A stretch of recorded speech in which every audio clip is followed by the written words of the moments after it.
کیونکہ آج قوموں کے اندر جب لوگ مر جاتے ہیں تو قوموں کے حالات بگڑ جاتے ہیں. آپ نے ابھی ریسنٹلی اسرائیل و ایران کی جنگ دیکھی.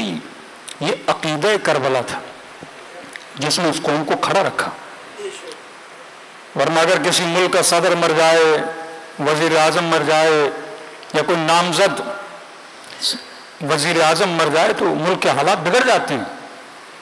ہمارے ایک بم بلاسٹ ہو ریسنٹ حالات 2008 میں آپ نے دیکھے تو کسی سیاستدان کے مرنے سے بینکوں میں لوٹ مار ہو جاتی ہے, کسی سیاستدان کے مرنے سے چوریاں ہو جاتی ہیں, پن پرستی کے مسائل ہو جاتے ہیں, لوگ اپنے گھروں سے نکلنا چھوڑ دیتے ہیں.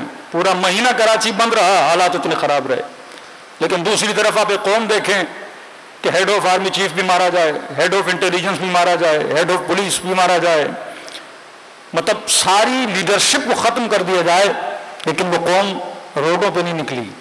اس قوم نے اپنے ملک کا نقصان نہیں کیا. یہ ہمت کہاں سے ملتی ہے کہ اگر کسی گھر میں کسی کا جوان لال مر جائے کہ باپ اپنا حوصلہ ہارتا نہیں, کیونکہ اس نے کربلا پڑھی ہوئی ہے کہ ایک علی اکبر بھی تھے جو امام حسین نے گود میں اٹھائے تھے. عباس علمدار سے بڑا کوئی سپہ سالار نہیں ہو سکتا.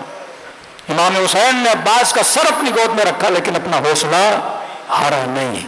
یہ جو رہبر معظم اتنی استقامت سے کھڑے ہیں, یہ حوصلہ کہاں سے ملتا ہے, یہ عقیدہ کہاں سے مل رہا ہے کہ رائٹ ہینڈ بھی مارا جائے, لیفٹ ہینڈ بھی مارا جائے, جتنے سپاہی ہیں مقتدر شخصیات ہیں وہ ساری قتل کر دی جائیں, لیکن اسی استقامت کے ساتھ کھڑے رہیں.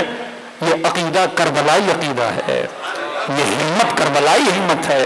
کیونکہ ہمارے یہاں شہادت ذلت نہیں, شہادت عزت کا نام ہے. یہ عقیدہ ہے کہ شہید کا خون قوموں کے اندر ہمت پیدا کرتا ہے, رنگ لاتا ہے. تو کبھی آپ نے نہیں دیکھا ہوگا وہ قوم جھکے, کیونکہ یہ کمال اس قوم کا نہیں, یہ کمال کربلا کے عقیدے کا کمال ہے.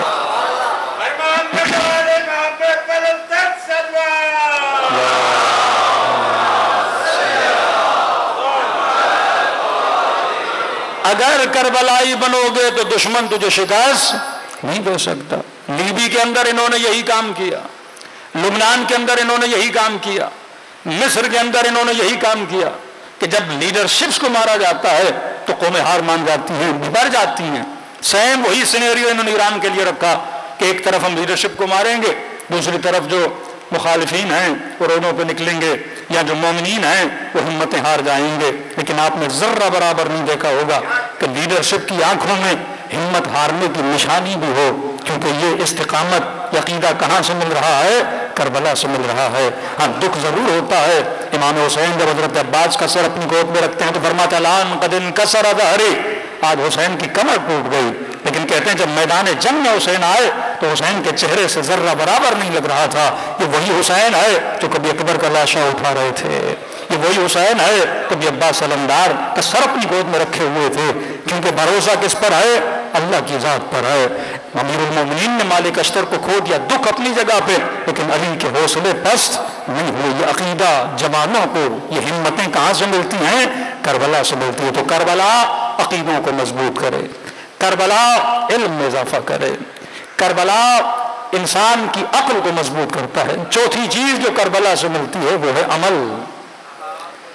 کربلا صرف عقیدے کا نام نہیں, کربلا عقیدے کے ساتھ عمل کا نام بھی ہے. کوفے میں عقیدے والے بہت تھے, عمل والے کم تھے.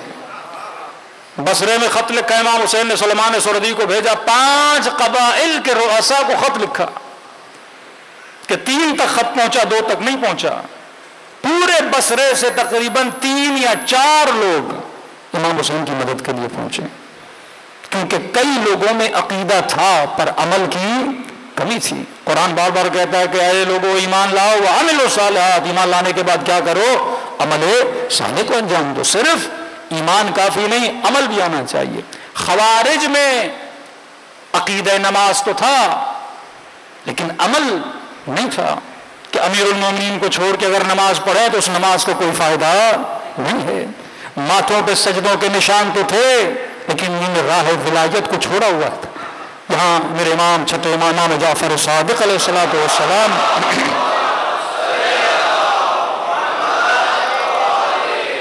دو لفظ یاد رکھیے، ایک لفظ ہے افراط، ایک لفظ ہے تفریط۔ کبھی کبھی اتنا عمل کے اندر بھی لوگ آگے نکل جاتے ہیں، کبھی کبھی لوگ بالکل عمل کو چھوڑ دیتے ہیں۔ تو ہمارے ہاں دو طبقے ملتے ہیں، ایک طبقہ جو صبح سے شام تک نماز نماز نماز میں لگائے ہیں، دوسرا وہ طبقہ جس نے نماز کو چھوڑ دیا۔ میرے چھٹے ماں فرماتے ہیں اللہ لعنت کرے ان دونوں طبقات پہ، ایک جو افراد کو لیے بیٹھا ہے، دوسرا جو تفرید کو لیے بیٹھا ہے۔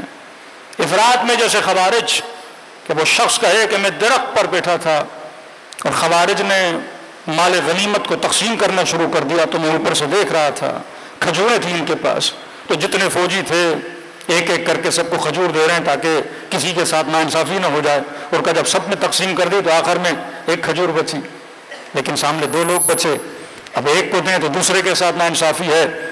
تو معیار تقویٰ ان کا اتنا تھا کہ بڑی باریک بینی سے اس نے ایک کھجور کے دو حصے کیے، ایک اس کو دیا دوسرا اس کو دیا، کہ میں دیکھ رہا تھا کتنے بڑے عابد ہیں، کتنے بڑے نمازی ہیں۔ عدالت کا معیار یہ ہے کہ کھجور کی بڑی باریک بینی سے دو حصے کیے کہ دوسرے کے ساتھ انصافی نہ ہو جائے، لیکن کہتا ہے وہیں پر میں نے دیکھا ایک خاتون کو لایا گیا جو حاملہ تھی، شکم میں بچہ تھا، پوچھا کس کی ماننے والی ہو؟ تو کہا علی بن ابی طالب کی ماننے والی ہوں۔ تب وہیں پہ اس لئی نے تلوار نکالی، اس کی شکم کو چاک کیا، شکم سے بچے کو نکالا، اور ماں اس حالت میں بلب رہی تھی، اور ماں کے سامنے اس بچے کا سر اس کے بدن سے کیا کر دیا؟ جدا کر دیا۔